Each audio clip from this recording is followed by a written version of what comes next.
On this day, the final bricks would be laid during a bricklaying competition.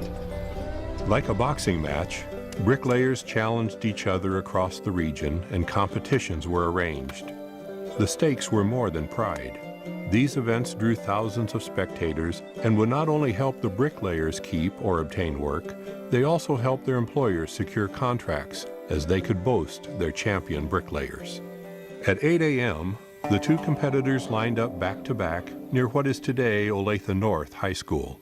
One was James Garfield Brown, and the other was Frank Hoffman. But there was a reason Jim spent so much time with the boss's family. He would drink so much during the weekend that he could not work the following Monday. Willard's father made him stay with the family to ensure his speedy bricklayer was sober and ready to work.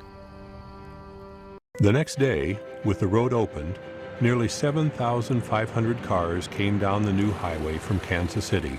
For the next 35 years, this road would be Olathe's connection to Kansas City and the world. Indian Jim met with no better end than the bricks he paved to Olathe. In fact, no one really knows what happened to James Garfield Brown.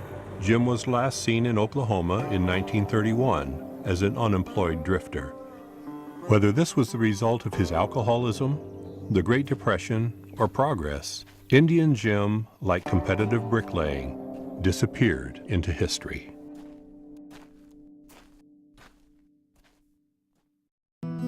After World War I, it became evident that radio was an important tool for national progress. The American Radio Relay League sanctioned amateur operators across the nation to teach radio by using their own equipment to broadcast the lessons. Very few radio operators took to this task of volunteering their time. In 1929, Marshall began teaching radio by radio. Marshall, with Loretta filling in on occasion, would teach free of charge for the next 10 years every night during the winter months. One lesson a night, 7 days a week, for 50 lessons. Marshall and Loretta, over the course of a decade, taught an estimated 10,000 people the use of radio. They never missed a lesson. Fondly called Mr. Wizard by his students, he was the consummate encourager, telling them to do their best and then do more. He lived this motto out over the course of his teaching career as he did many extraordinary things.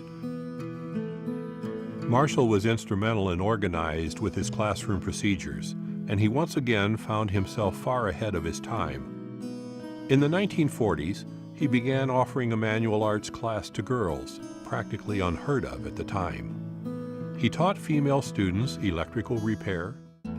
Just south of downtown Olathe, two houses sit back to back. They were built by two brothers. Those brothers, at the turn of the 20th century, helped transform Olathe from a frontier town with muddy streets to a town of prominence. Their names were Frank and George Hodges.